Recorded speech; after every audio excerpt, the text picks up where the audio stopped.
তোমার ঠাম্মি? মল্লিকা। মল্লিকা। এখানে কতদিন রয়েছো? হ্যাঁ এখানে কতদিন রয়েছো? হ্যাঁ এখানে কতদিন আছো? 7-8 বছর। 7-8 বছর হয়ে গেছে। কানে কি কম শোনো? হ্যাঁ আমি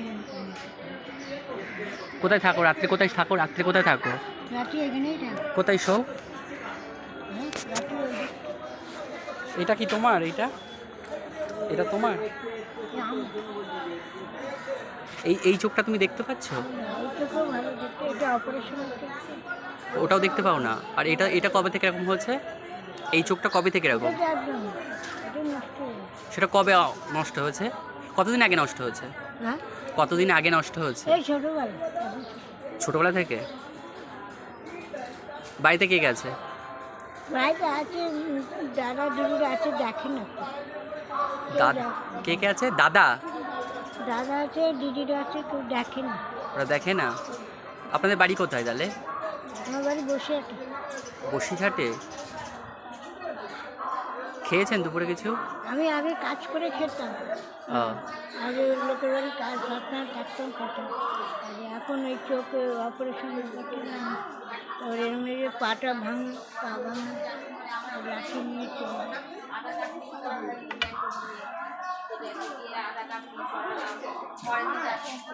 তা দাদা ওরা কেউ খোঁজ নেয় না?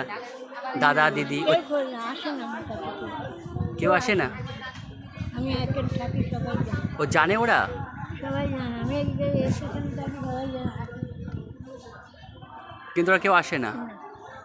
খেয়েছো? দুপুরে খেয়েছো? হ্যাঁ দুপুরে খেয়েছো?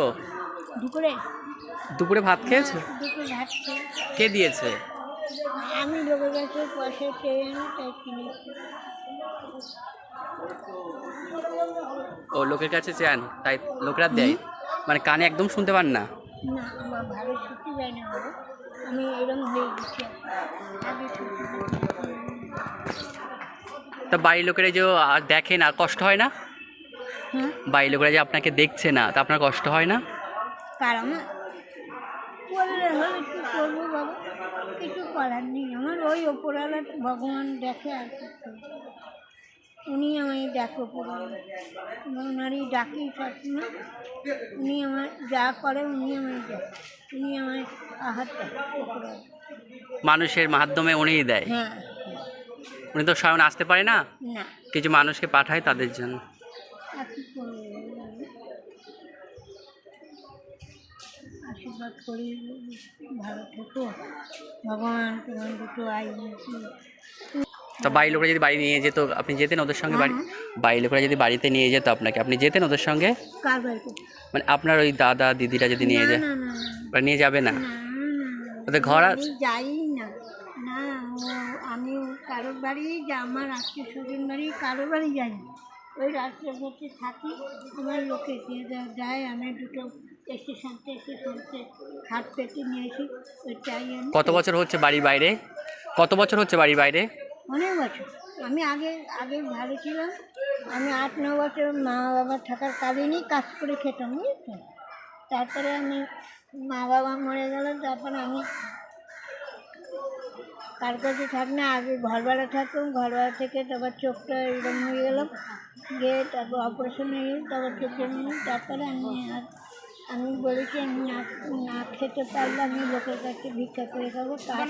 কার সামনে গেল, কার অসামনে আমি দেখবো না। আমারটা কেউ খেতে দেবে না। আমি তো চুরি করে খাচ্ছি না। আমি লোকের কাছে হাত পারলে আমাকে সবাই দেয়। দেয়? হ্যাঁ সবাই আমাকে দেয়, বলতে নেই। আমি যদি মাঝে মাঝে আসি দেখে যাবো আপনাকে। হ্যাঁ হ্যাঁ আমি এইখানেই থাকি। ঠিক আছে। এই বিকালবেলাটা এরকম সময় থাকি, আর সকালবেলা ওই দিকটায় বসে থাকি, ওই পাশে। আচ্ছা ভালো থাকবেন, ঠিক আছে? হ্যাঁ আসি তাহলে। ভালো থাকো, ভগবান তোমার দুটো পয়সা হোক। আপনিও ভালো থাকুন, হ্যাঁ। ঠিক আছে? আপনারা দেখতে পাচ্ছেন আমি এখন দমদম ক্যান্টনমেন্টে আছি। তো মল্লিকা ঠাম্মি, ওনার একটা চোখ নষ্ট হয়ে গেছে, আর একটা চোখে খুব কম দেখতে পায়। উনি যেহেতু উনি ছোটোবেলা থেকে একটা চোখ ওনার নেই, তো সেই ক্ষেত্রে ওনার সংসার হয়তোবা হয়নি। তো উনি ওনার দিদি দাদার কাছেই থাকতো একটা সময়, কিন্তু ওনারা ওনার দায়িত্ব আর নিতে চাইনি। তো তারপরে উনি যেহেতু কাজ করে খেত, এখন যেহেতু ওনার বয়স হয়েছে তো আর চোখে তো সমস্যা আছে, তো সেই জন্য উনি এখন আর কাজ করতে পারেন না। তো উনি এখন প্ল্যাটফর্মে থাকে এবং মানুষের কাছে হাত পাতে, এবং যাদের মায়া দয়া হয় তারা হয়তো ওনাকে কিছু সাহায্য করে। যেহেতু ওনার খাওয়াটাই তো দরকার, একটা মানুষের বেঁচে থাকার জন্য খাওয়াটা লাগবেই। ঘর তো লাগে, কিন্তু সব মানুষকে আর ঘর পায়? তো মল্লিকা ঠাম্মিদের মতো অনেক ঠাম্মি আমাদের সমাজে আছে, যারা বাড়ি থেকেই মানুষদের কাছেই অবহেলিত হয়েছে এবং তাদের বাড়িতেই জায়গা হয়নি।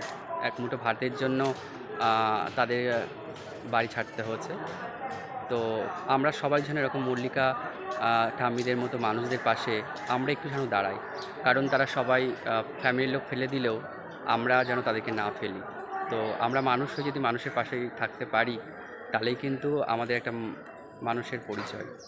তো আমি সবার কাছে অনুরোধ করব, যারা ক্যান্টনমেন্টে আসেন তো তারা মল্লিকা ঠাম্মিকে দেখলে অবশ্যই ওনাকে কিছু সাহায্য করবেন। উনি খুবই অসহায়, যেহেতু উনি একেবারেই প্রতিবন্ধী, ওনার চোখে দেখতে পায় না, আপনারা দেখেছেন, এবং ওনার বয়সটা অনেক হয়েছে, পায়ে সমস্যা আছে। তো খুব খারাপ লাগলো। তো আপনার যদি আমার ভিডিওটা ভালো লেগে থাকে অবশ্যই আমার চ্যানেলটাকে সাবস্ক্রাইব করবেন এবং আমার পাশে থাকবেন। আমার পাশে থাকা মানে কিন্তু আপনারা অসহায় মানুষদের পাশে আছেন। আপনারা যদি আমার পাশে সেইভাবে দাঁড়ান, তাহলে আগামী দিনে আমি অসহায় মানুষদের নিয়ে আরও বেশি বেশি কিছু করতে পারবো, এবং অনেক কিছু ভাবনা চিন্তা আছে, এবং সেটার জন্য আপনাদের সাপোর্ট, আপনাদের পাশে থাকা একান্ত প্রয়োজন। আপনারা এইভাবে আমাকে সাপোর্ট করছেন, বিভিন্ন জায়গার মানুষ আমার ভিডিও দেখছে, দেশ ও দেশের বাইরে। আমি সবাইকে আন্তরিক শুভেচ্ছা অভিনন্দন জানাচ্ছি এবং আমার ভালোবাসাও জানাচ্ছি। তারা এইভাবে আমার পাশে আছে সবাই। আরও একটা কথা, সেটা হচ্ছে রমজান মাস চলছে, আজকে 15টা রোজা এবং একটু পরেই ইফতারের টাইম হয়ে যাবে। তো আমি এই স্টেশনে আছি এবং আমার এখন দরকার ছিল, তো আমি এক্ষুনি চলে যাব বাড়িতে। তো আপনাদের সঙ্গে কিছু কথা বলার দরকার ছিল বলেই আমি এই কথাগুলো বললাম। আর রমজান মাসে বেশি বেশি করে দান করবেন, কারণ আমি মুসলিমদের উদ্দেশ্যে বলছি, যারা জানেন যে রমজান মাসে দান করলে 1 টাকা দান করলে 70 টাকা সওয়াব হয়। তো এই মাসে আপনারা চেষ্টা করবেন বেশি বেশি করে দান করতে, এবং যাদের প্রয়োজন দান একান্ত তাদেরকে আমরা একটু দান করব। তো সবাই ভালো থাকবেন, সুস্থ থাকবেন। খোদা হাফেজ। আবার দেখা হবে নেক্সট কোনো ভিডিওয়। আর আমার ভিডিওর আপনারা কমেন্ট করবেন, শেয়ার করবেন এবং এভাবে আমার পাশে থাকবেন। আল্লাহ হাফেজ।